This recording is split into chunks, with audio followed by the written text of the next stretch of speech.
در این قسمت از برنامه از یک نابغه دعوت شدیم، نابغه ریاضی.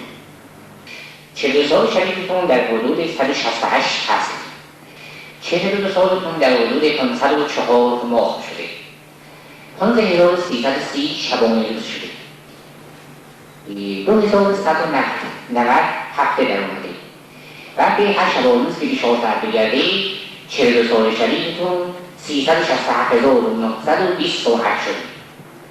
بعد در حدود 22 میلیون و 75 هزار و 200 دقیقه در اومده. در ولی خصوص حدود 1 میلیارد و 324 میلیون و 512 هزار ثانیه شده. حالا شما برادر محترم به عنوان مثال حدود 94 میلیون و 608 هزار ثانیه برابر با حدود 3 سال از جناب وزیر محترم بهداشت آقای دکتر مرندی بیشتر هستید. خوشحال بودم.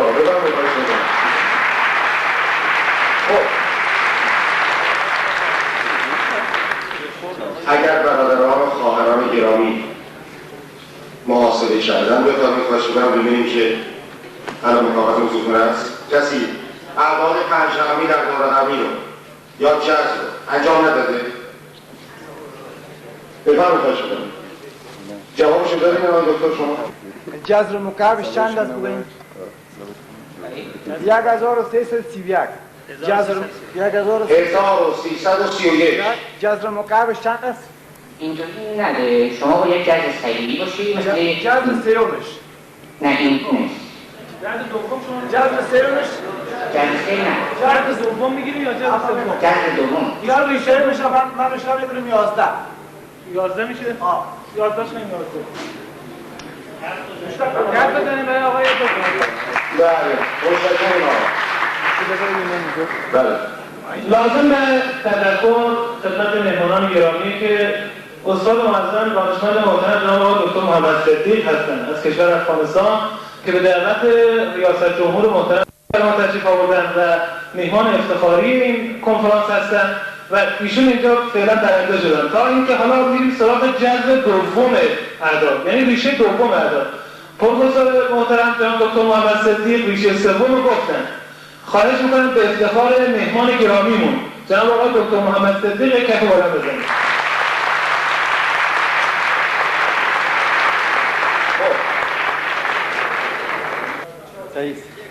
یک کلمه که اشتباه شده موردش شما اشتباه کردید. کامپیوتر ماشین درسته؟ ماشین غلط کرده. ماشین غلط کرده اینا صحیح میشن.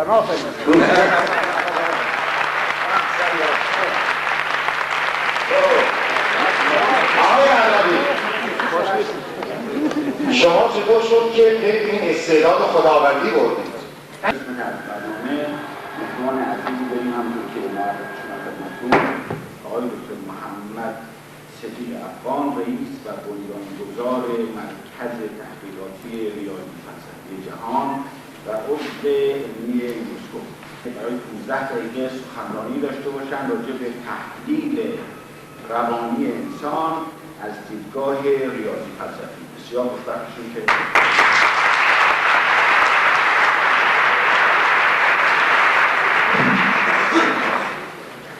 بسم الله الرحمن الرحیم. میخواست از همه سلامهای مردم افغانستان، سلامهای دانشمندان مرکز تحقیقاتی ریاضی فلسفی جهان و محققین اداره علمی یونسکو خدمت شما و از طریق شما خدمت تمام مردم علم دوست و انقلابی اسلامی ایران تقدیم میکنم. افتخار میکنم که امروز ما با زبان مادری خود صحبت میکنم. در بسیاری از کشورها ما در رسانه‌های بیگانه صحبت کردیم. امروز افتخار میکنم که من علم با زبان مادری خود و سهم شما حضار محترم میرسم. اصلا این ملاقات ما شما تصادفی نبوده. قبل از اینکه زمین به وجود بیاید ما شما در این ثانیت در این اتاق کنفرانس با هم ملاقات کردیم. اصلا تصادف وجود نداره و کمک ریاضی فلسفی به اثبات میرسانم که هیچ پدیده در دنیا تصادفی به وجود نآمده. ما شما تمثیل میکنیم تفکیر مقررات خود چیزی که در قرآن مجید فرموده کتاب مکمل است که تمام علوم از او اشتقاق پیدا کرد. ریاضی فلسفی چی است؟ ما یک علم نو می‌بینیم که ریاضی و فلسفه تا فعلا دانشمندها فلسفه را میگفتن مادر علوم.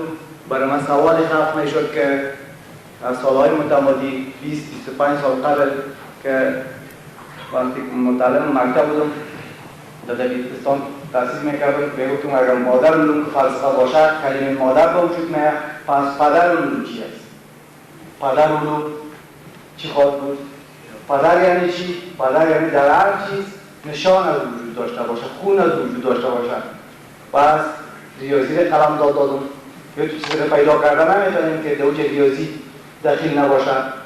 پس ریاضی پدر علوم با مادر علوم یک جا کردیم به نکاح شرعی به نام والدین علوم گفته میشه که هر سوالی که در دنیا تا فعلا حل نشده ریاضی فلسفی جواب دهنده است. ریاضی چی است؟ ریاضی کمیت از کیفیت. ریاضی فلسفی ادعا میکنه که ریاضی رابطه بین کمیت و کیفیت است. ماتریالیسم میگفته که ماتریالیست‌ها و کمونیست‌ها میگفت چیزی که در معقول ما است ما او را حساب میکنیم عدد به وجود میاد. من ازشان سوال کردم اگر 5 میلیارد تن الماس جمع 5 میلیارد تن الماس شود مساوی به چند میلیارد تن الماس میشه؟ میگه 10 میلیارد تن الماس. 10 میلیارد تن الماس وجود ندارد. پس ریاضی رابطه بین کمیت و کیفیت است که از کجا شروع میشه؟ از نام ذات ذوالجلال شروع میشه، از یک شروع میشه. در عدد میگن یک جمع یک مساوی به دوست در کمیت البته، اما در کیفیت یک جمع یک مساوی به یک است. یعنی یک اقیانوس جمع یک اقیانوس مساوی به یک اقیانوس میشه. یک دریا جمع یک دریا مساوی به یک دریا میشه. پس قرآن مجید در دو لسان آمده، در لسان حضرت محمد صلی الله علیه وسلم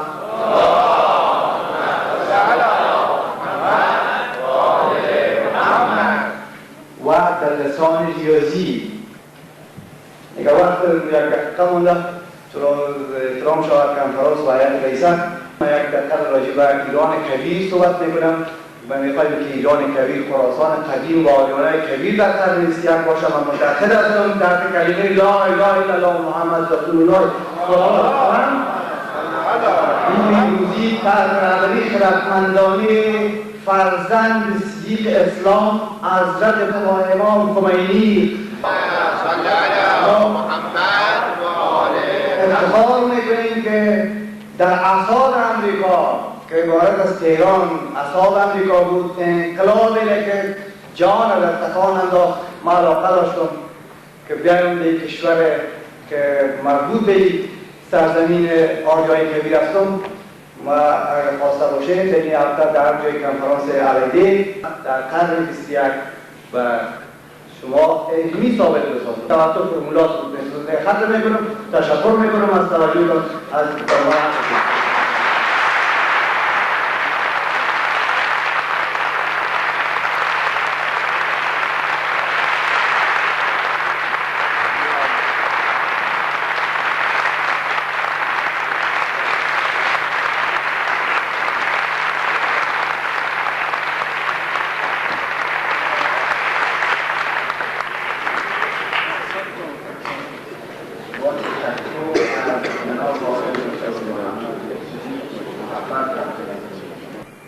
وقتی که انسان که میموره سر موضوع مرگ است. کل انسان ها یکی از همه انسان ها از مرگ میترسن، اما مرگ ما که ما میموریم دفعه دوم میموریم.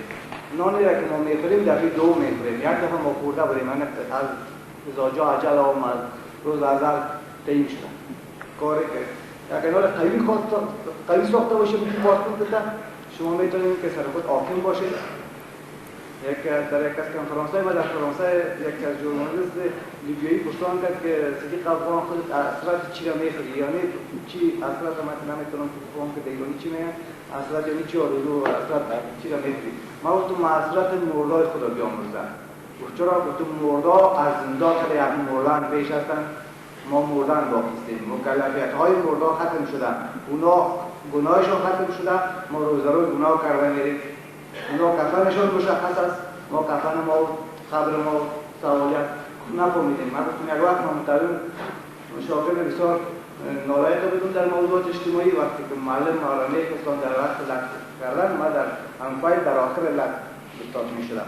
وقتی که بچه اول لک میخورد میشت در جای خود، باز معذرت از را میخورد و میگفت خوشحال و حالا لطک خود خورده رفته ششتن، مرا چه پاد معلوم نکرد. باید همیشه متکی به خود باشیم و میتونیم که پیروز باشیم. همیشه متکی به خود، چرا خداوند رهبر است. خداوند بزرگ رهبر، قرآن قانون اساسی، حضرت محمد صلی الله علیه و سلم پادشاه زمین است. چنانچه یک گپ ختم میکنم که امپراتور روم وقتی که امپراتور شد، پس رفت دهقانی خود کرد، چوپانی خود کرد. چرا چوپانی میکنید؟ ما به خاطر نخواستم که امپراتور شوم، ما به خاطر به اثبات که انسان میتونه که امپراتور شود. پس انسان اگر تصمیم داشته باشه اما چیزی میدونه، به خاطر که مکمل اسباب انسان خداوند در روی زمین آفرید. تشکر. بریم دوستان با دکتر شاهولی محبت کردن، لطف کردن، با ما همراه بودن. انشالله که این مقدمه و تلیعه‌ای باشد برای جلسات آینده ما. هدایایی به رسم یادبود تقدیم میهمانمون میکنیم، آقای دکتر محمد